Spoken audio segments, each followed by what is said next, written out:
So go ahead and fill me in. I just saw the basic stuff, but go ahead and fill me in about Tank. I know he's 10 months old. Just why you're reaching out and everything like that. And I'll be here taking my notes Okay. along. This is him. This is Tank. Oh my goodness. He's a little Shih Tzu devil. He's actually very sweet, but he gets I don't know. Part of us we don't know. I mean, yeah, he's 10 months old, so part of us thinks he's just a puppy. And then part of his, I don't know, actions are wanting us to play with him and things, and so he does a lot of scratching. He'll scratch, and dig at like the corner of a rug, and then he'll the floor, right? Any kind of corner where like a little rug meets the floor or on the wall, I should say the glass. He jumps a lot on his brother. He's got a brother, Rex, who's a little Cairn Terrier. So he jumps on Rex's nose. Oops. Oh, geez. Turn off. Sorry. I turned it off. Sorry. But he jumps on his brother's nose a lot. What did I do? You're fine. Oh. Maybe better. What else? He barks. Yeah, he barks. He bites hand. He bites a lot. He bites the hands He up. bark He now. does this a lot. He was just doing it. He just kind of like, he wants attention, so he'll kind of like scratch on like the doors. He stops, of course. Otherwise, like, when we're gone, he's pretty good. But he does like this type of thing, he'll like kind of scratch like that. And yeah, I just literally took him for a walk. So sometimes he has to go outside, but other times he's just want to go outside. He's upset. He wants to go out and just play around, or he wants us to come in the kitchen and play around with him. He doesn't always do great with, us not being around. That said, he's pretty good. We have someone from Rover comes and lets him out at noon while we both work, and he's very good with her and plays around with her. So, but he does this a lot. Like, he doesn't want to get picked up right now, so kind of bite at you a little bit. So anyway, we're the Zanolis, Zach and Grace, did your guys' class with their dog Bo and recommended it and said they just had good success with Bo, sort of listening better and sitting better. And like Tank doesn't, he understands no, but he doesn't always kind of respect the command. He'll continue doing it, and then when you really yell at him, kind of stop. But it's not like he knows it's wrong. He just keeps doing it.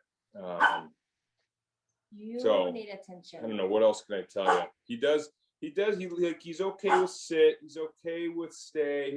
His recall's not great. It's fine if he's interested in it, but if if he's another dog outside, has his attention, and you say, come, he's not going to come. He's going to kind of continue to play with the dog. But like if I'm upstairs and he's down here and I say, come on, Tank, he'll run up the stairs and, come find us right away. So, I don't know. So we're kind of interested in just getting him to the next step where we can, have him sit and stay and listen a little better. Okay. Anything else? Oh, I hope not. That was a lot.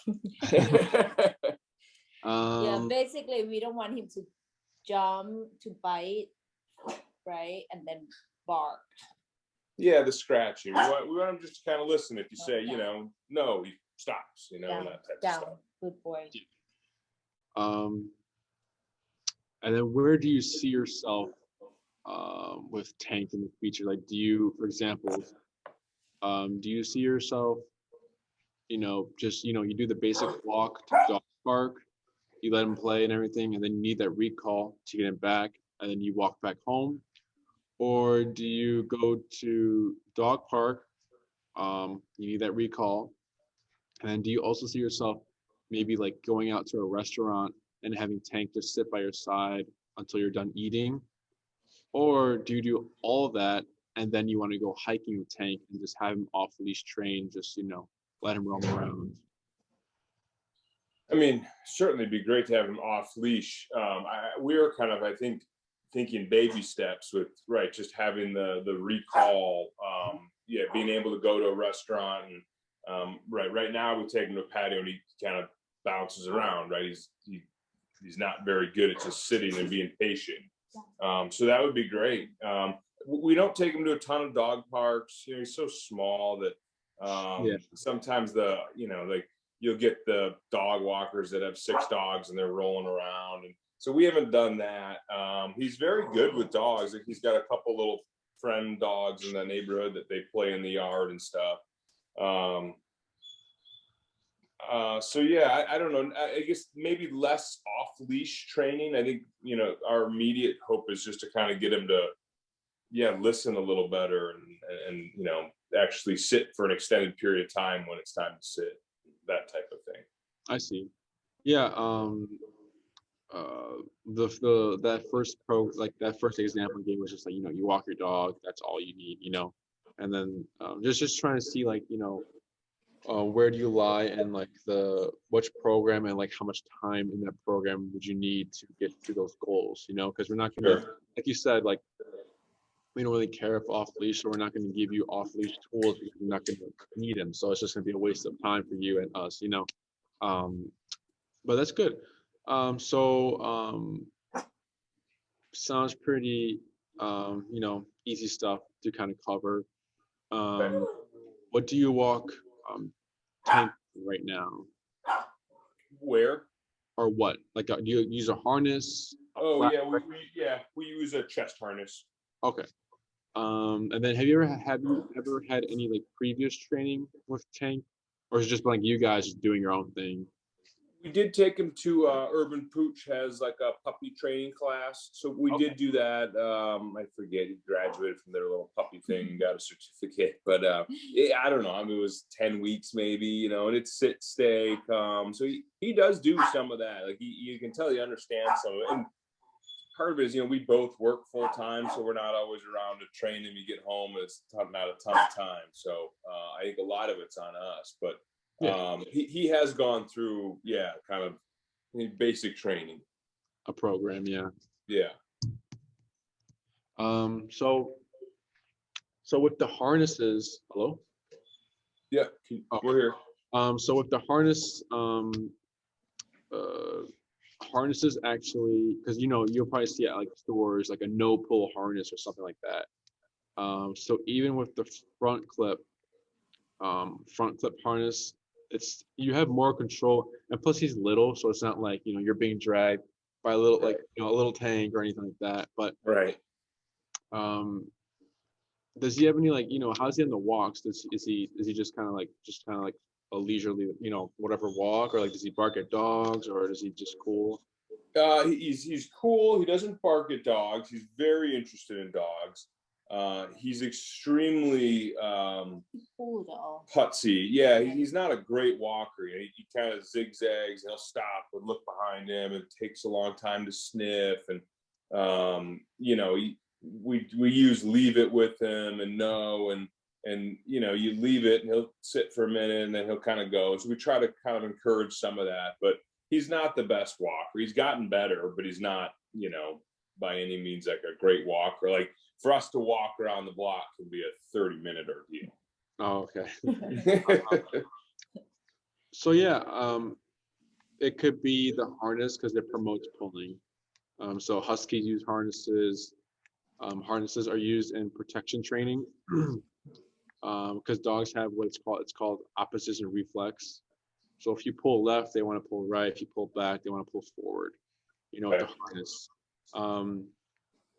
So you've done the positive only. You realize there's kind of like a roof there, like just like a capping point of like like if we're outside and he sees a squirrel, or like he's outside and he sees dogs, like that food most likely won't do anything because he's thinking the dog's here, the food's there, I can get the food later, dog's not going to be here later, I'm going to go for the dog, or squirrel, whatever else he's interested in. And then the harness, we try to help owners like get away from the harness just because of that. Since he's not going to be big, it wouldn't be that much of an issue, but it could turn into frustration. So like when an owner gets a puppy and they walk in a harness, and this puppy sees a dog, and the owner pulls them away, it's annoying. So like they want to go forward, but they're being pulled back. It's annoying to them. So as this continues on through the puppy's life, it turns into frustration, and then the frustration, what that looks like is reactivity. So then the puppy will start barking at dogs because the puppy's now thinking, every time I see a dog, I get this annoying pressure on my chest. Like this, they're creating. There's an association now, you know. And then that dog can grow older as an adult, and then become a little more aggressive with it, and then sometimes it can turn to dog aggression. So we try to have owners not do the harness stuff, and that's just a rare thing. I'm not saying that Tank will be a dog. Yeah, right. But, that's just what can happen there. So do you recommend a collar then? Yeah, collar. Yeah, if a collar, but since you guys, are contacting us, and I'm assuming e-collar, that we use e-collars and everything. Training. So like Bo Zanoli was trained on e-collar only. There was no prong harness. It was just a regular collar and an e-collar. So for Tank here, like how it would go is like, as you're raising a puppy or whatever, it'd be like the food only, regular collar, then gentle leader, the one that goes around their snout to stop the trachea from collapsing if the dog ends up pulling that much, and then prong collar, then e-collar. What do you guys know about e-collar? We bought one. Is that e-collar? I think that's an e-collar. Is this an e-collar? I don't recognize that. Was it like $30 or something?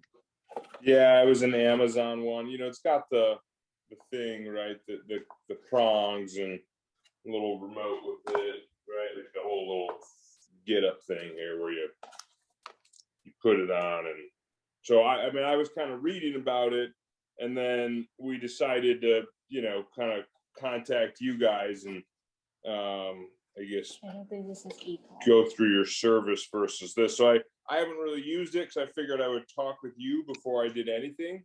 But we bought this thinking originally we were going to use this to kind of help train it. Yeah. It's a training collar. Do you know how many levels is on that e-collar? Like 1, 2, 3, 4, 5? It was made for smaller dogs, so it was like it was like the one that Amazon recommended for 5 to 15 pound dogs. And I thought it has a few on there, but I am just looking.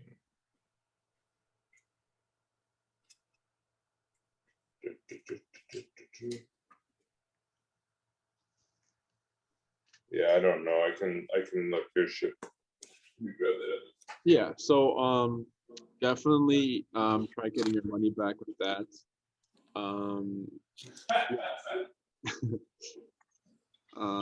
Did you say trying to get your money back? Yeah. Okay. Because how much was it? It was like $50, you said? I don't think it was that much. I think it was $30. Yeah. It wasn't just hearing the price alone. Yeah. Just hearing the price alone is already telling me like that's not a good quality e-collar. Okay. Because for e-collars, so you got one, the wrong one. But what else do you know about e-collars? Like, do you know like did Grace or like Bo's owners explain anything to you, or like have you done research on our website? Like that? Yeah, a little research. We don't know a ton about it. I know there's a right and wrong way to do it. I don't know, not a ton. I've not. We grew up with dogs. We didn't use e-collars growing up. But I know if kind of used properly, it's not. I think it's a good way to train. Yes. So e-collar. Have you ever been to a physical therapist? I've not. So they have a machine. It's called TENS unit, where like they put these patches on you and like they like stimulate the muscle and like they'll move it. And what they do is like they'll go high, like, tell me when this feels uncomfortable, and they'll keep going higher and higher, and like, oh, the client will be like, okay, that's enough, and they'll go like too lower, and then like they'll stay there and they'll just let the machine do its work. It's also like those, they're on commercials where, like, get a six-pack overnight, like, yeah, flexes the muscle, yeah. So that same software technology is as e-collar. But the e-collar you have might be a little different. Our go-to brand is Ostra, and they range from $300 to $200 for a collar. So they're very quality. It's all depending on like how the stimulation feels on yourself. So for that one, let's say, because a lot of those cheap e-collars have like 5 levels. Our e-collars have 127. So that 5th level is equal to 127. We just have 117 more breaks to be very specific to tank. Because then the issue would be like, 4 is too high, and then 3 he doesn't listen. So like then that's where they get stuck. But it's so with the TENS unit and everything, it's just telling you right there and then that it's not shocking your dog, because like that was the old school stuff, like the shock collar, and that was like, like Jesse likes to put the e-collar as electric but not electricity, so you don't tank isn't going to feel it go throughout his body. It's literally just going to be like, there's like, you saw 2 contact points right here on the neck and like a little like muscle twitch there. You can't mess up your dog psychologically with the e-collar. You can't mess them up physically or anything like that. There's a lot of room for error for you guys, learning and everything. So don't be afraid that, we don't want to mess up tank or anything like that. That won't happen. You also won't lose who tank really is, like personality wise. Like personality won't go away.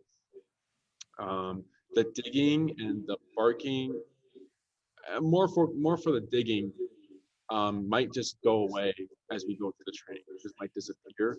So it's like sometimes dogs will chase shadows. After that third, I'm talking about in person, but after the third in-person class, it just goes away. So the digging might go away if you end up, because I think you wanted to do before in training. Yeah, and I guess I wanted to ask you as well what your thought was after talking to us and talking to Tank, but it seemed to work well with our schedule, where we could drop them off at 7 a.m. and pick them up at whatever 6 at night or 5 at night or whenever you're kind of done. So that was a thought. Oh, so that's daycare and training. Daycare? Yeah, daycare and training. Sorry. Okay. Yeah. So so that's e-collar, a muscle contractor, basically what it is. Is it uncomfortable? Yes. It's a stressor. So let's say you've never seen Tank in stress mode. So you don't know what his stress response is. And we start training, and let's say we start to see a little bit of anxiety. A lot of clients will think like, oh, this e-collar training is making my dog anxious. Like that's the e-collar doing it. We didn't cause it. Your dog was already anxious. We just haven't seen it yet. Does that make sense? And if we do see some anxiety or like some sort of like stress response, it's like, like there's he's a little stressed here. It goes away after a while. He just needs more exposure to it and needs to kind of figure out, oh, I just got to do so and so for it to go away. Because we're teaching Tank how e-collar works, that he's the one in control of it. He's the one that turns it on. He's the one that turns it off. So once they figure that out, they're awesome with it. But little dogs, big dogs, whatever, personalities don't matter. We always opt for e-collar just because it gets us to very, very close to either 90 or 100% reliability of training. So we've got a few little dogs here that we've trained at our daycare that been on the e-collar, and they did really good. And then Bo obviously did really well with the e-collar. Any questions about the e-collar? No, I don't think so. So it doesn't hurt, right? It's just annoying. Yes, exactly. And we obviously don't, put dogs. I mean, some trainers do, but we don't put dogs in a situation where, like, let's say, let's see if he'll dig, and like let's just turn it all the way up and just slam the dog. That's the wrong way to train. We need, like I said, we need to teach Tank that how it works, how it turns off, how it turns on, that he's in control of it, and just him understanding it first before we go straight into like correcting behaviors. There's also another thing that is called, um, you know, Jesse will use this example in his consultations. You guys drive on the highway? Yeah. Yeah. Do you guys go the speed limit? Of course. Then most people don't. Oh, I know. No, we don't. Yeah. So then what happens when like these other drivers start to slow down when they see, oh, why is that? Well, like when we see a squad car, everyone decides to slow down. And then once that squad car is gone, we go back to whatever speed limit we were going to, which is not the speed limit. It's just called opportunistic behavior. It's just a nature thing. So let's say, you're going for a walk and Tucker's doing really well with the e-collar on, and then you take it off, and then he's kind of like, back to like, pressing the boundaries. It has nothing to do with you guys as handlers or trainers or, dog owners. It has nothing to do with us as dog trainers. It has nothing to do with the training, the e-collar, nothing like that. It's just nature. If we see that if we know that we can get away with something, we're gonna get away with it, So just a heads up with there. Another common question owners have with the e-collar is, when does it come off? So the e-collar is on when you need it. So if you're going to go for a walk, it's probably going to be on, since we can't account for life or like what will happen on this walk. So let's say you're walking with Tank, and like say a car crash happens right next to you, and Tank is freaked out and just starts to like he like bolts, and let's say the flat buckle collar breaks out and he's running. Like, how are you now going to connect to him to don't run away, come back to me? That's where e-collar will come into play. So it's always on, just because we can't predict those situations. Now, are you going to be tapping and using that button all the time? No. After a while, the more you tap now, the less you'll tap in the future. Tapping the button, that's what I mean when I say tap. So like, Jesse will also say, he like, presses that e-collar button like one time, like every 2 months, but it's there if you need it, it's like a safety, like an emergency thing by, later on in his training. So on the walks, you would probably have it on. Now in the home, let's say he just stops the digging after a few days of training, and then now he's like he's good now. He's he doesn't do all this crazy puppy stuff anymore, and he's just hanging out. Then you don't need the e-collar on. But then let's say you get a guest coming over, a guest is coming over, and that Tank might be really excited for this guest. You can have it on 30 minutes prior. The guest comes, you address whatever needs to be addressed, and if he's fine for the whole rest of the night, you can take it off. So like I said, it's on when you need it. Some owners like it on all the time just so they can control the dog, because we'll get those dogs that like will grab everything and like run away or run around the house. So like then they need that control to just stop those or whatever else they are needing to address in the home. Any questions so far? No, I shouldn't say. I always do that. Say no, and then I have one. So with the so I should return this e-collar, and then you guys recommend one. Do we buy one through you? So you can we sell some. So if you decide to do daycare and train, we'll because after this consultation, I send a follow-up email. Okay. It's everything we kind of talked about, like programs and pricing wise, and then I can send you a link as well through Amazon, and you can go to Dog Truck if you like, of the brand I recommend for Tank. And then also that we sell them here. So if you decide to just purchase from us, so how that would work is I send an invoice for the model I think that would be best suited for Tank. And then once that invoice is paid, we can begin training, because then we have the e-collar. So then you don't need to do anything really, because we already have it here. We just bring it out and just start using it. And then when you come pick up Tank from that first day, we can give you the box, and then everything that the e-collar comes with. So try and see if you can get your money back for that. I should be able to. I mean, it's just Amazon. That they're usually good about that. Yeah, and then I'll let you know what color that is recommended. And like I said, if you want to buy from us, you can buy from us. The only thing is that after 30 days of purchasing it from us, if there's like a malfunction or something with the e-collar, you would have to contact Dog Truck. Before those 30 days, you let us know. We go to the Dog Truck, we get it fixed for you, and then we also borrow you a collar, like a replacement, until that's. Any other questions? I guess. So, do you sleep on it and kind of let us know what you think? I mean, obviously there's all sorts of different options in terms of, how many classes. Or is it one of those things we do one and you look at them and you're like, oh, we can get this nailed in 5 classes, or we're going to need 10 classes? I mean, how do you determine how many sessions he needs? Yeah, so for that, it's depending on what you want for Tank. So when you're telling me that you just kind of want him to walk, you want him to hang out in the restaurant, it's probably going to be like that 10-day program, like what Bo did. So we have the daycare train, right? So daycare train, you bring in Tank, he enjoys all like the daycare privileges. So he can play in play groups. He can with puppies and everything. He can also, we have treadmills here, so we can teach him how to walk in a treadmill. Oh, I like that.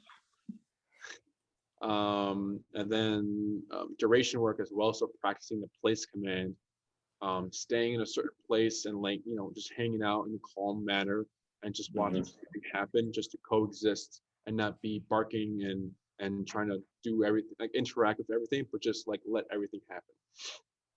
And then we'll start the training on day 1. We teach everything that first day. We're also filming everything. So the moment I put the e-collar on, it's filmed so that you guys can see how he first took it, what happened, how we worked through it. It's every command. It's just the explanatory sessions.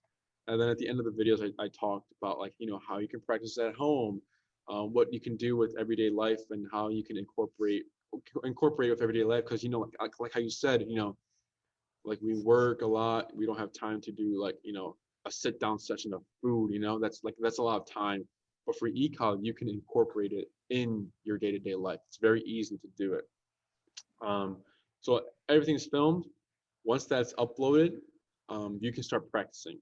So you watch the video, you practice, and then for that follow-up, we say, okay, show me what you've been practicing, and then we go ahead and just help you guys out, correct if anything if needed, answer any questions.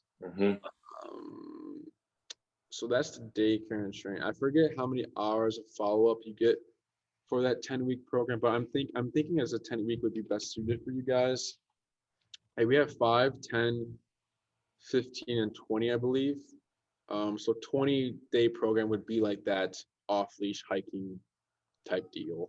And then 10-week would be like, I take my dog to the restaurant, I need him to stay still, and I like doing walks, and I need come when called. So stationary, walk with me, and then come when called is like the trifecta of what dog training. So that's the daycare and train. We also have like the in-person and the board and train. The board and train is when you leave him here for like a whole week or 2 weeks or 3 weeks, and we just training from morning train till night, basically a boot camp. And then the in-person. Are you guys interested in in-person? That's, I guess it might be a little harder. Only you come to the house, right? And then I guess I like the idea because I feel like we would learn probably how to use it more than if we just drop them off. It's just a matter of we both go into an office, so we'd have to try to find weekends we could do it. I assume you guys work on the weekends, but yeah. Yeah, so it just depends on like whatever works for you guys. But I can talk about in person. So in person is a 6-week class, a 9-week, and then a 12-week. So 9-week would be what you're wanting if you want him to just like hang out at the restaurants and like have that stationary control. So it'd be like, we pick a day, a Sunday, 4 p.m. Every week for an hour. And we give you, I don't touch the dog. We coach you through everything so that you're doing it hands-on from the beginning, working through, problem solving, troubleshooting and everything. You're doing everything yourself. Okay. And we can meet either in home, or we like to, because we're operating now in the facility, or Oz Park. Oz Park because it's the busiest park in Chicago. Everything is literally there. Skateboards, rollerblades. Right.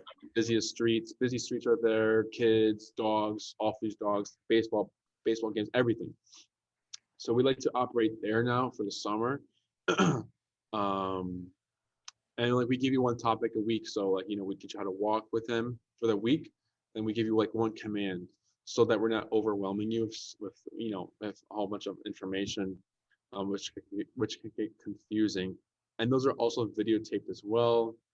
Are those I guess more of which one do you think is more effective?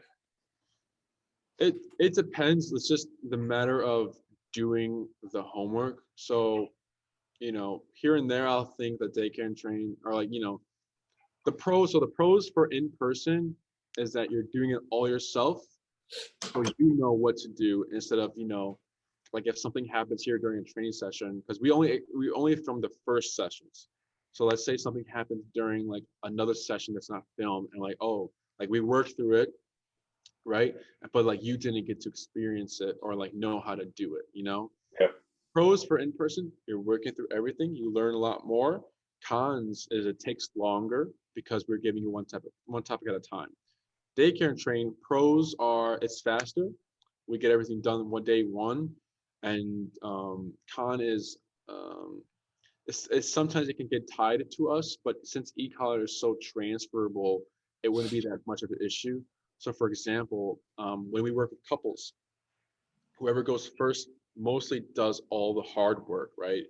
And then once that second person goes in, like the partner, it's easy because like we did all the hard work the first time. And then since it's just pressing a button, it doesn't take that much work and effort for the other person to kind of teach. Does that make sense? Yeah, no, for sure it does. So we transfer everything to you. Board and train, same ordeal. Pros, we get it done faster. Con, it's tied to us, so we have to transfer everything over to you guys.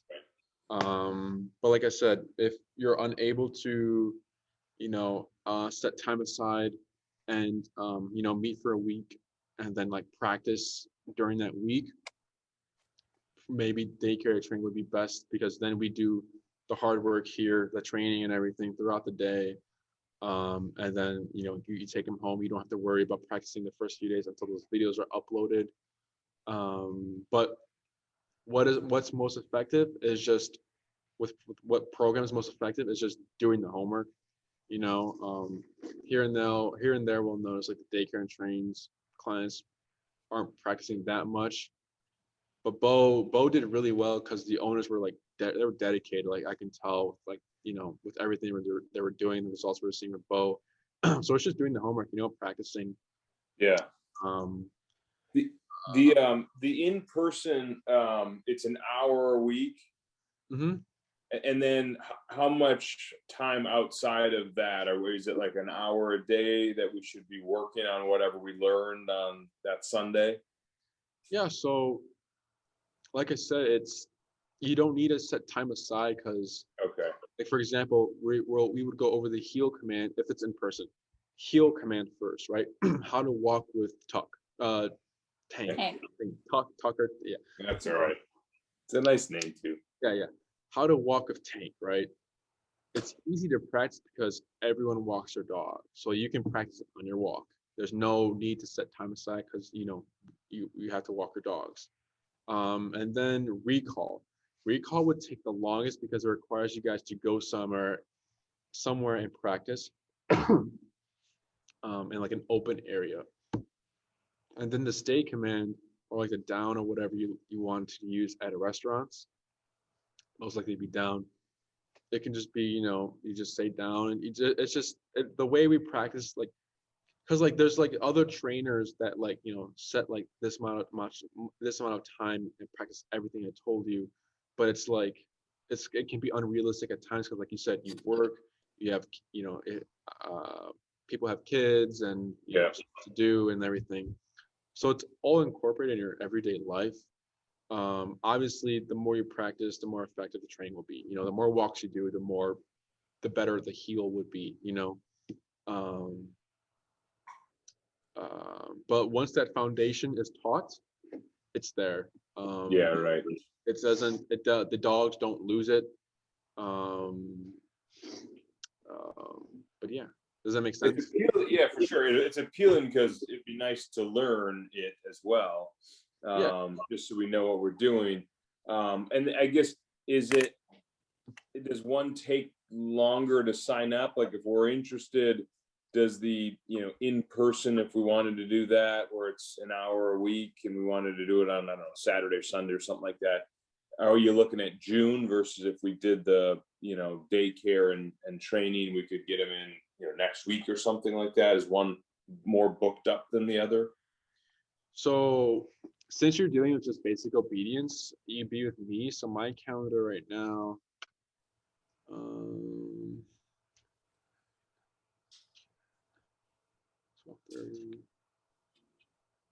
so right now I do have an opening on Sunday. 1 second.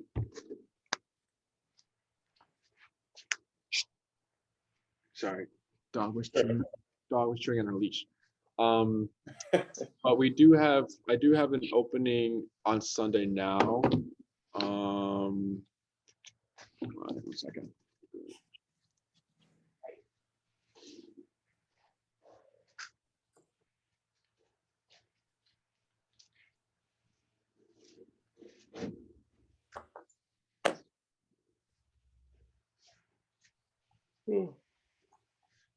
So I do have an opening Sunday, as of now. So, you know, it's just depending on like, because after this consultation, I'll send a follow-up email. And this follow-up will have a agreement link you guys have to sign and agree to. So once that's signed, we begin billing. Once the billing is complete, we can begin booking. So it's just a matter of like when all that gets done. Yeah. But right now I have a Sunday slot open. It's not the 6 a.m. slot, is it? No, it's I'm pretty sure it's the 1 p.m. slot. Okay. That's what I'm and are you flexible if we're like gone for Memorial Day weekend and we can reschedule, or how committed do we? Yeah, okay. So let's say you end up choosing the 9-week program. You have it's 9 classes, right? So for time slot wise, you get 9 slots for you. That's your time. You reserved it. Okay. One can take it from you. +1. So you get an extra 1 because stuff happens, so you get another slot reserved for you. If Memorial Weekend comes along, you need to cancel. You still have that spot saved, so no one can take that spot. Does that make sense? I think so. But if we know we're out of town already to begin with, we would just do I guess it's 10 slots, but we would be missing 1, so it'd be the 9 slots. Correct. Yeah. You're not losing any classes or classes. You're losing a slot. That's all. You're losing a slot. And if because our only issue, I guess, is signing up. We're going to be gone Memorial Day weekend and the weekend after that. And I don't know. I got to just think about that. Yeah, it won't affect the training or anything. you know, you'll have one slot available after you cancel the first one. The second one, depending on like my calendar, like if I'm already, you know, trying, because we're trying to get as many people as we can flowing. Yeah, no, right, Yeah, for sure. we can either just do another time, like another day where you're like, oh, I'm free this day, like we can do that. Or if like you're free later that Sunday, we can do that as well. Like if I have, Okay. so it's just whenever whenever I'm available for Yeah, you. understood. Yeah. Okay, but you guys can be a little flexible on some of that. Just summer's always one of those where it's hard on the weekends, and during the week is tough for us. So we got to just think about is the, and I guess your email will have the pricing and whatnot, so we can kind of think about it and talk about it. Is the in-person less expensive than the boarding? Sorry, daycare. I believe so. In person is the cheapest. Just I assume because you're less time with the dog. Yeah. Daycare and train would be able, you would be able to get started that you would be able to start that probably like this week if you were able to, you know, like just we have a lot of openings for daycare and train for you guys. So I feel like maybe daycare and train might be good for you guys. I don't see, because it's like it's also like what are we dealing with? If we're dealing with like reactivity, like that would be we would recommend in person because you need to know how to handle that situation, you know. But since we're dealing with basic obedience, I wouldn't worry too much because you're getting those videos too. But like I said, it's up to you guys, whatever works for your schedule. Yeah. But what else? Anything Yeah, else? it's hard. I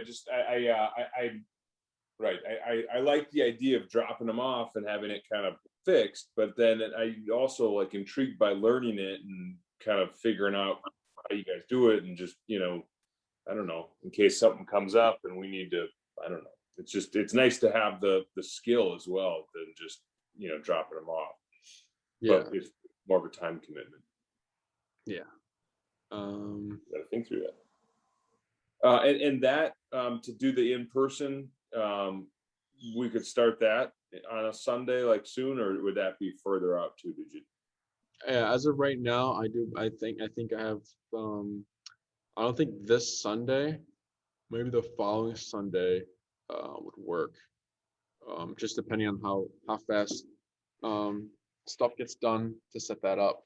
Yeah. Okay. But like I said, daycare and train, you can probably start like this week, or like next week as soon as Monday, for that. And that's I think Zach and Grace told me it's like 3 days, like it's like Monday, Wednesday, Friday, or something like that, Oh right? yeah, yeah. So you would probably be Monday, Wednesday, Friday because we have another daycare and train that's Tuesday, Thursday, Saturday.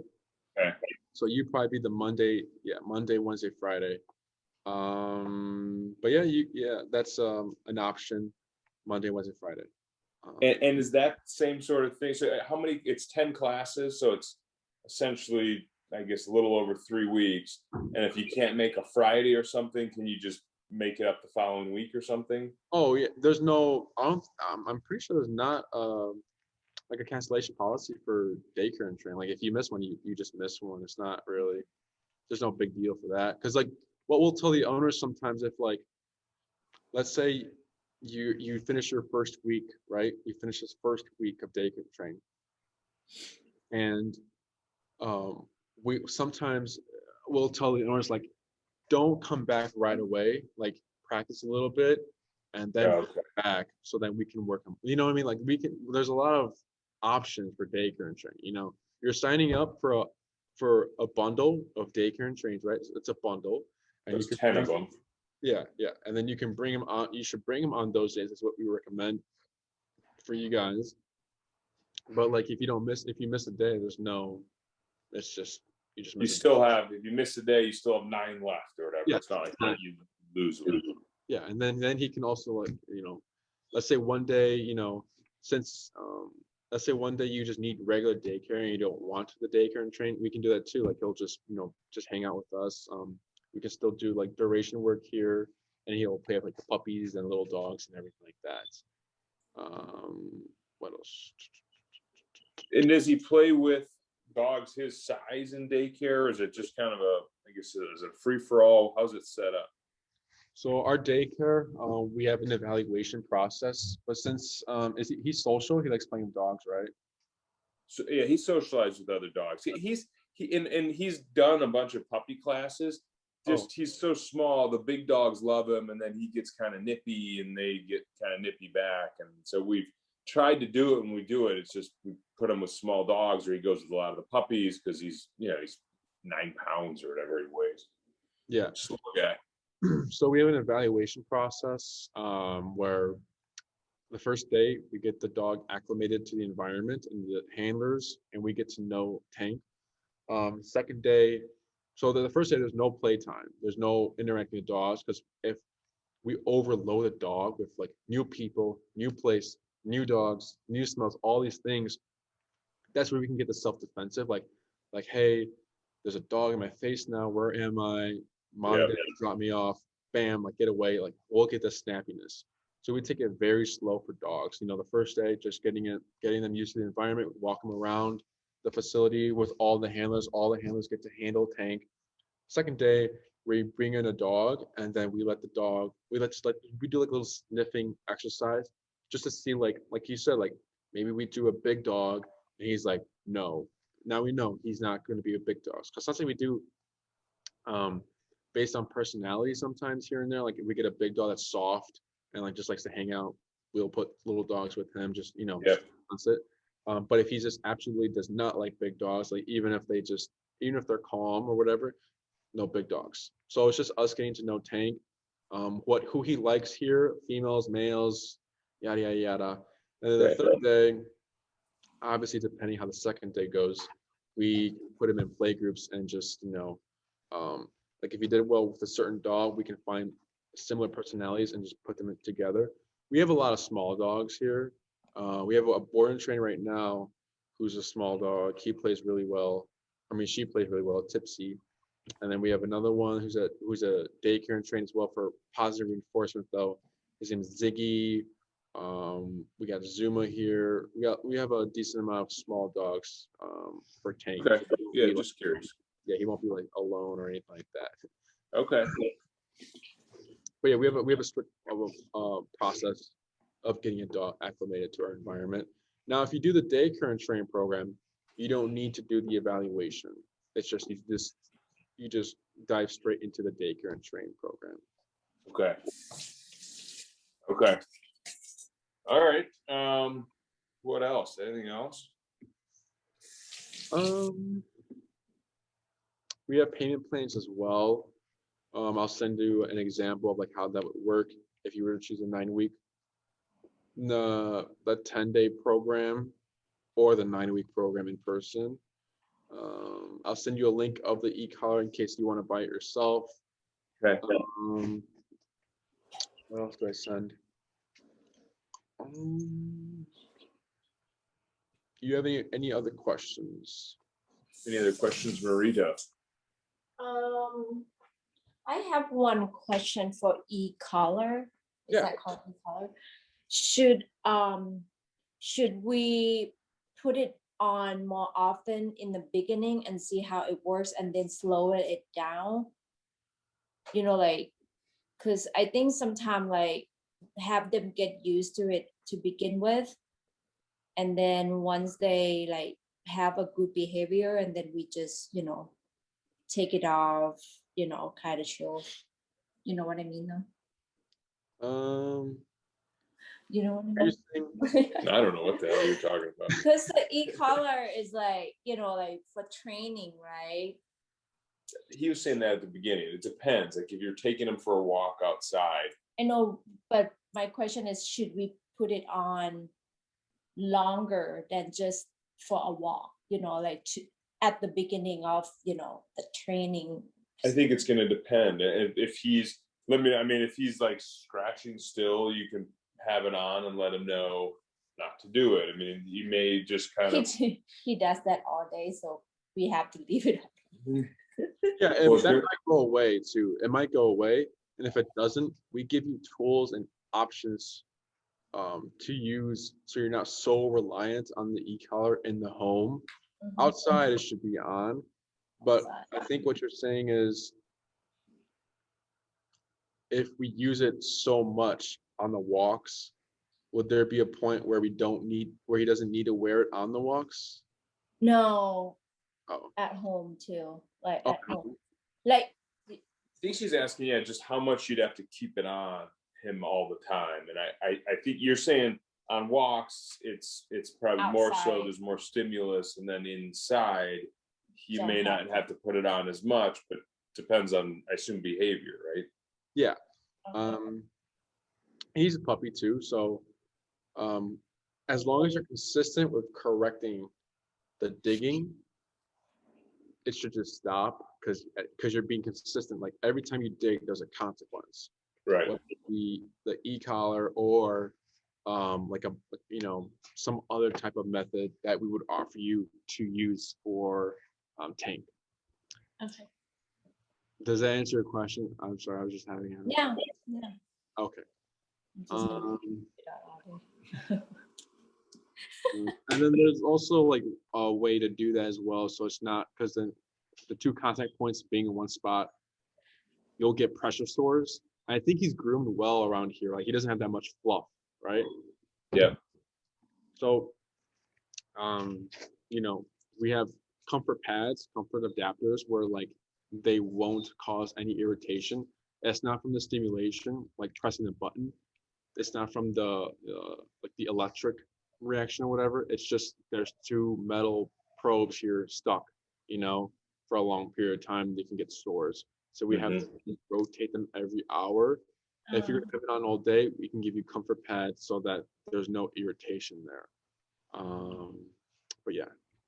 Yeah. And normally he's pretty good during the day. When we leave for work, he sleeps. I think it's just more at night when he's kind of, Oh, okay. Yeah, that'll probably go away. Either from the e-collar or like, as we correct it, he'll just stop because like it's similar to like the zoomies when puppies get zoomies in the house.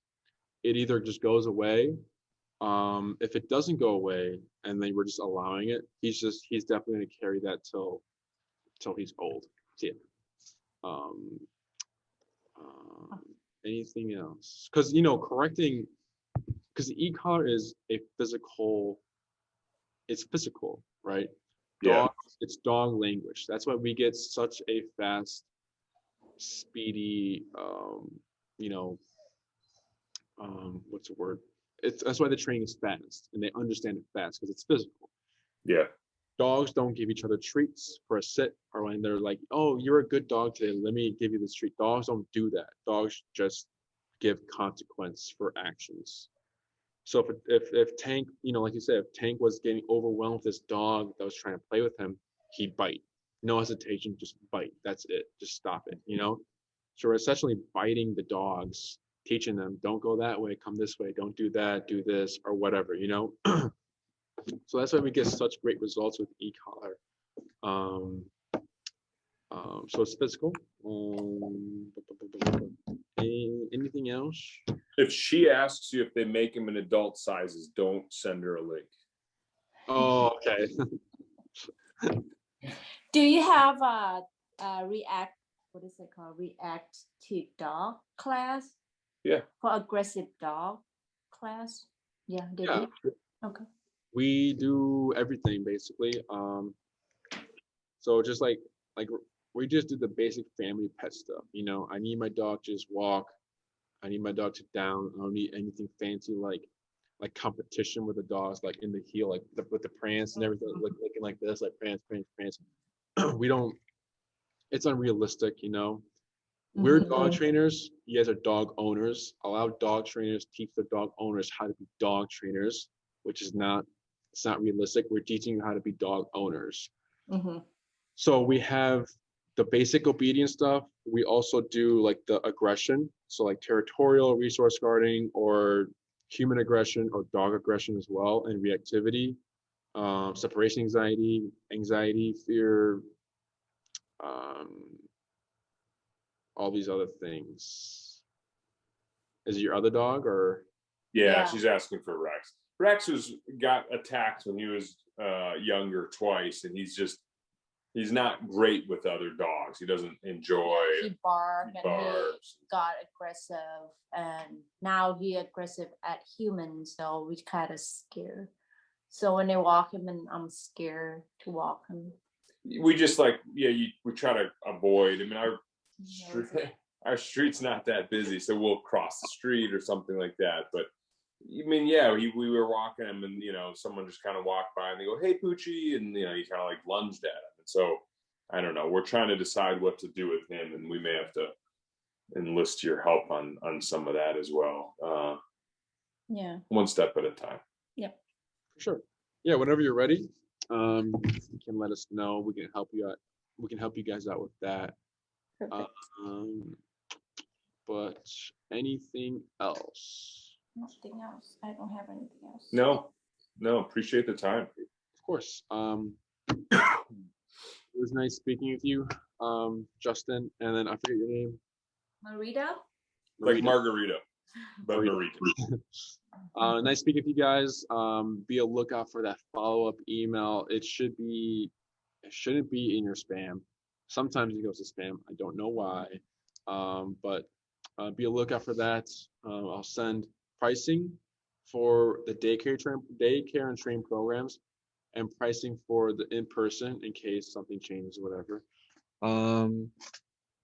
That sounds perfect. And we'll think about it. We're kind of, I don't know. I want to just sleep on it. I'm kind of torn which one to do. So we'll let us just think about it. Yeah, take your time. And then you can go ahead and sign it if you want right away, and then just so that we can if you're ready, we can just begin invoicing right away, or you can just bring them the next day since you've already signed it. Because for the daycare and train program, you just need to sign it, and then this is a different form. I have to check. I'll check with Maria. But yeah, keep a lookout for that email. Let me know if any questions pop up with either program or just e-collar or anything, you can email me and I'll answer the question.